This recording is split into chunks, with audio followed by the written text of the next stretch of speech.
What's up, witches? What's up? Welcome to Peace Out Witches, where divine feminine wisdom meets grounded witchy magic. I'm Stacy, a sacral generator, and if you've been feeling like something big is stirring beneath the surface lately, you're not wrong. And I'm Jamie, and also a sacral generator, a soul-led guide, and we are here to let you know that if everything feels intense right now, that's okay. We're all feeling it. It's something not to be feared, but something to be honored right now, that intensity. And we're going to talk all about the summer solstice today and um, why you're feeling all the energies that you're feeling, why Mhm. it's something to honor, and how we can go about celebrating the summer solstice. Yes. So if this is something you're interested in, just keep listening. Awesome. So Jamie, tell me a little bit about what the summer solstice is. Why do we celebrate it? What is it? Where does it come Well, from? I love the summer solstice. I celebrate it in a very pagan way. It's the balance between light and dark, so sun and sunset. So the balance of the day is 12 hours of sun and 12 hours of no sun. So it's definitely like this time for energetics to balance out. As species on the planet that are governed by the moon, the sun, the oxygen, the trees, everything around us, we are all one being underneath the sun. We are using the sun as our life force energy, and it's just a beautiful day to be revered for having a full 12 hours of that life force energy and the balance of the two, dark and light. And so we all have the shadow piece and the light piece within us. And so that's how I see it. That's how I see this time, this turning point in the year is that and also I also feel this intensity. It feels like a cosmic kind of pressure of wanting to expand. So when I think of solar energy, I think of expansion. And so I think we all kind of feel that. But then there's this piece of balance that where we really need to hold tight to our mm, allowing ourselves to be more balanced during this time. But it's something to celebrate because it's the beginning of a new season. And I love the season summer. It's so much fun. And it means that I get to go do wonderful things with my family. Well, I'm right now How about today you? when we're recording this at 6:17, and so we're moving every single day until the 20th to more light and more light and more light, and we're already almost to halfway of light. So by the 20th, we will have a full over half a day of light, and so summer solstice is when summer begins. It is when we move from one season to the other. And it was celebrated, in an old ancient way, and it's also celebrated still today by many different ways. And yeah, it's really the energy right now, just in general, is really intense. And then we've got a lot of solar flares coming onto the earth. And then we've got this balancing that happens. And the balancing when the sun is coming online and the moon is coming online is a balancing of the divine feminine and the divine masculine. So it can feel very much like a pressure cooler, a pressure cooker, very much like this need to want to get things done and move quicker and faster.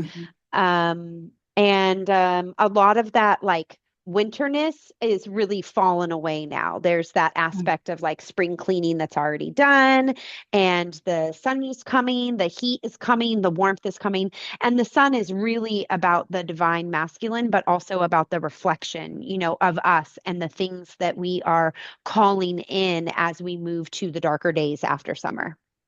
Absolutely. And I do find that during the summer months, we spend more time in community as well because people are venturing out of their homes, school is over, and so they're out of their routines. There's a lot of gatherings, there's a lot of coming together with your friends, your family. This is a really good time to, if you've wanted to go to a women's circle or a drumming circle or something like that. This is a great time for that kind of energy to build community in your life and to kind of spend time revering these old ways of honoring the change of season and honoring how the change of season really works in our lives and in our bodies. And the reason why I choose this is one of my favorite. This one and winter solstice are my two favorite changes of seasons because they're the most dramatic. physically, emotionally, mentally, and then also just in on Earth and in my area and where I live. I see the most change in the weather and how things look, right? Winter and summer. And so I really resonate with the extremes of that. But then they also call both those solstices call us to find balance and to honor that we are, even though we are spiritual beings having an earthly experience, we should honor the earthly experience during these solstice times and connect to our earthly experience in a way that reveres it and holds it sacred. And so that's why I love celebrating the summer solstice, if there was ever a reason. And I think it's just a beautiful time. The next 3 months are just a beautiful time to honor it all summer long and honor the people in our community and our friends and fellowship What are some and ways you'd sister. like to honor it? Let me turn on my camera. We'll see if this rolls out okay.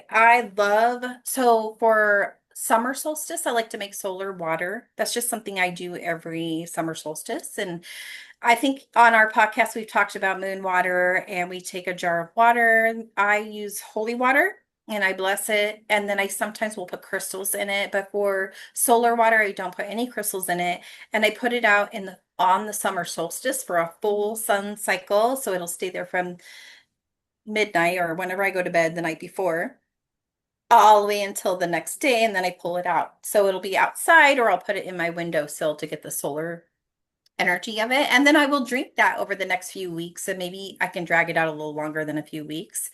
And I'll put it in my tea. I'll put it in my splash in my coffee. I'll put it, I'll water some of my favorite plants, or I'll do magic with it. And so that's something that I do.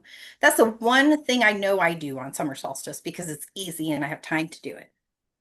And solar water does what? What a moon water helps us with like heightening spells, heightening abundance, with being able to release things. It's really great for putting on spells that you're going to like if you're doing like a cord cutting or you're doing any kind of releasing, you want to use the moon water to pour onto that to like finish it off after the fire has went out.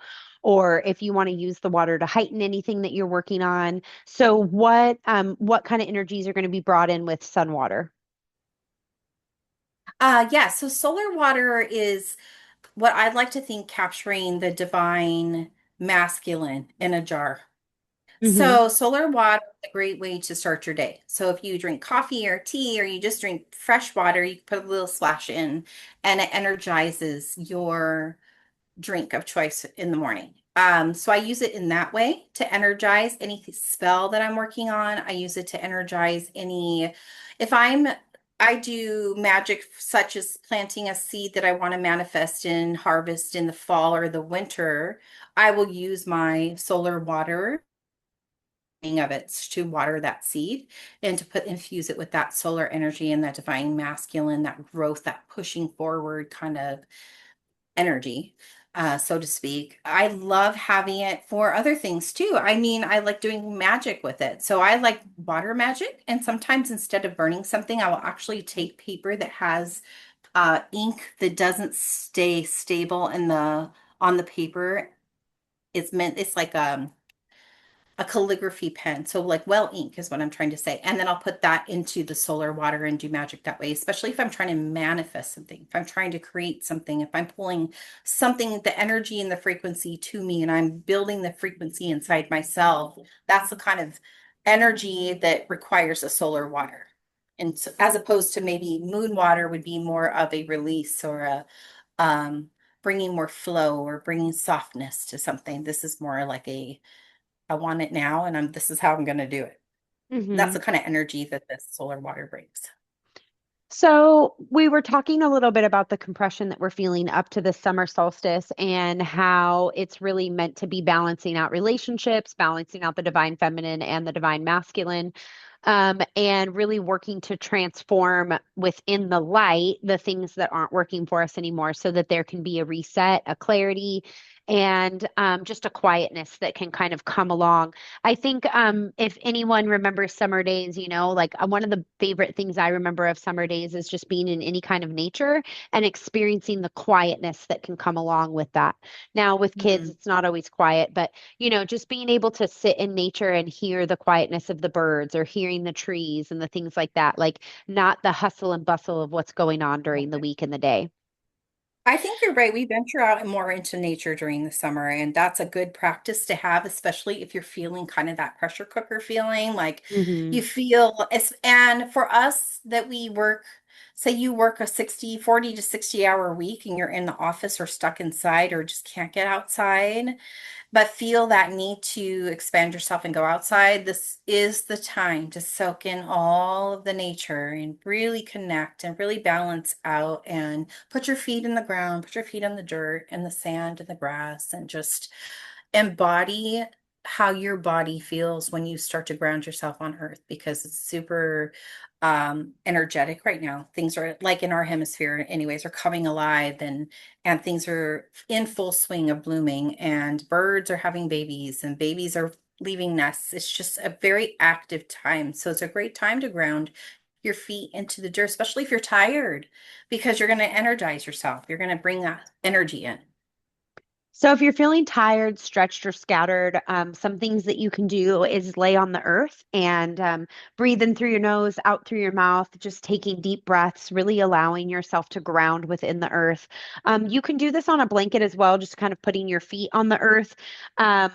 One of the other things that you can do is speaking, affirmations over yourself and sitting each morning with the sunrise and the sunset as much as possible. That Mhm. first hour of the day and the last hour of the day is one of the most important just for your circadian rhythm and for your body in general.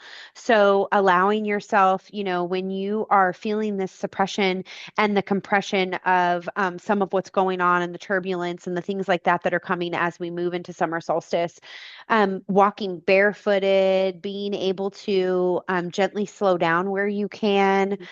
These things are really going to just help support you in kind of like coming back to yourself and coming online.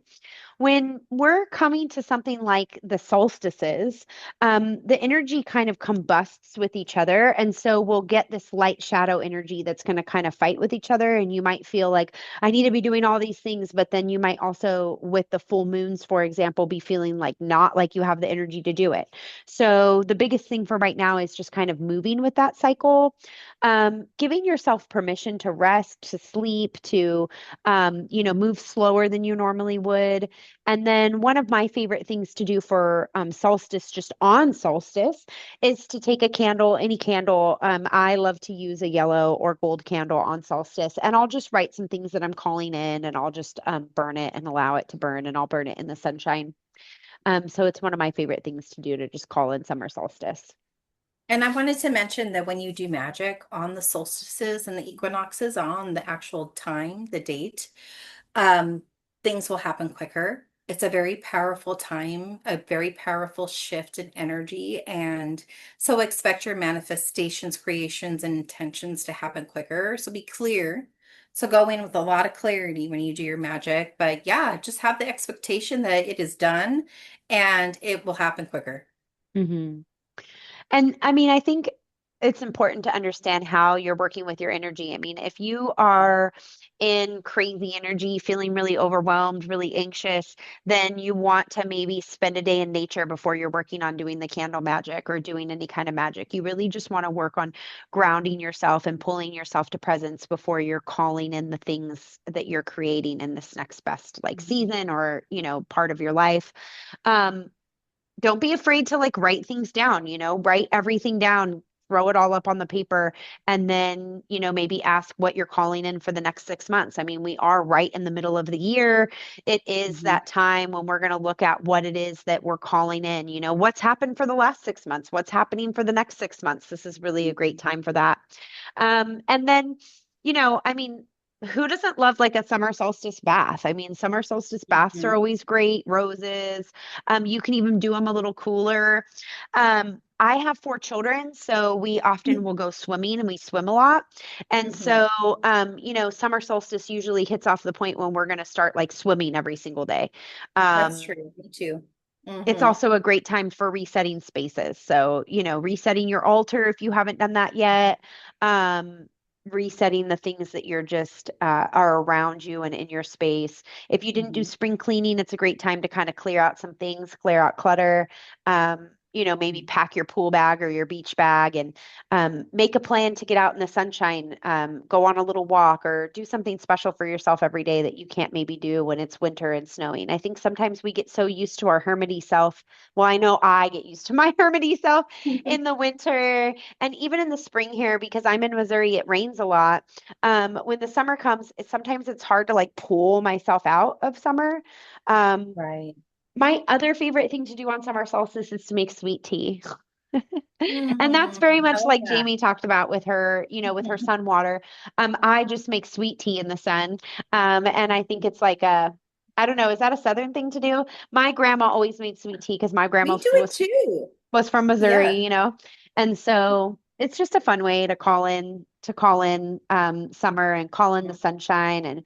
And it is a great time for that divine masculine energy. I mean, building Mhm. things, as we move past summer solstice, like the first month into summer, that energy gets a lot slower again because the heat gets a lot hotter. It gets a lot harder to be able to like go farm or go build things or go do all that stuff. So this energy Mhm. that you're feeling right before that's like that combustion right now, that's like that move energy. Like, okay, these are the last weeks to be planting if you're going to plant something.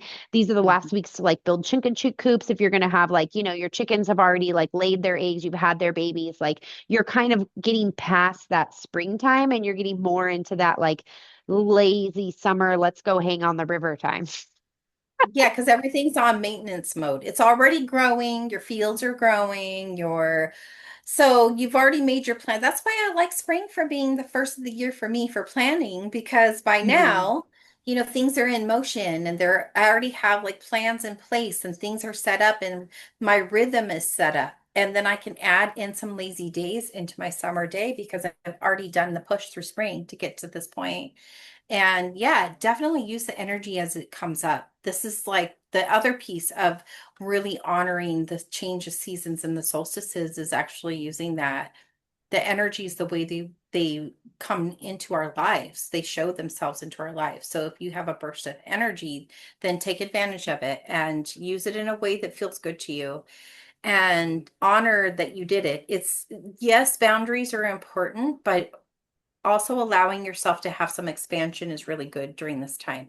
And then there'll be a time where you're going to contract again. And when we get to those contracting months, those are the sacred times to honor the contraction, right? But right now we're kind of in an expansion and Mhm. allowing ourselves to just be a little bit more in this world than we were maybe 3 months ago. Yeah. It's really a rebirthing, a time to rise. If you're feeling a lot of unsteadiness, it's really just about releasing the things that you're not bringing into this next summer, bringing into this next cycle, bringing into this next piece of your life. Summer That's true. solstice is a great time to look at the shadow, see what you want to release, look at the light, see what you want to call in. And you really are preparing for your own return to light. So as you're moving through that and walking through that process, um, enjoy summer solstice, do something fun with Hmm. the kids, maybe pick some flowers or some strawberries, some berries. That's really fun to do right around now. And it's good to remind our kids about these seasons, even if you don't celebrate summer solstice as a pagan or, as a pagan tradition. I think it's very important to help our kids understand how the seasons affect our lives, how we can celebrate these seasons, and how we can help them nourish our journey on this earth and help us, pass the time by in a way that feels revered and special because we make each of these moments sacred. And by making them sacred, we teach each other that ceremony in life is important and that our life is valued and that we're worthy. And we can make every day ceremony. So make Sure. every day a ceremony and then enjoy giving yourself a little extra on summer solstice as you Right. are calling in that next season of life. I agree. That's so beautiful. And it made me think of like the seasons of our lives as humans and the phases of we go through. And there's and how we honor and revere those seasons of life. We should do so each year as we walk each year through our and plan out our year and live that year. um, because nothing is ever promised to us. So, having a moment of reverence and building that into this foundation of what we teach our children and how we choose to live our lives brings more reverence to just the mundane things in life. And it also helps to soften the triggers we all have and the traumas that we have experienced. They seem less scary or painful or harsh because we have started to honor everything, all the Mhm. little things and all the bigger things. And it just begins with just doing it. The magic works when you work the magic. So just do it and enjoy it and have fun and create a new tradition. Yeah. So if you'd like, we do a monthly ceremony. This month's ceremony is obviously for summer solstice. If you're listening to this before Saturday on the 21st, you're welcome to join our summer solstice. We do have the event link below. If you missed summer solstice, you can always join us next month for next month's event. We always keep those links on our website. And like I said, we do an event every month for whatever is the energy of the month. So thanks for joining us today. We hope that you learned a little bit about summer solstice and how you can support yourself in grounding, in calling in the light, and in anchoring yourself into your next seasons. Um, until next time, peace out, Peace out, witches. witches.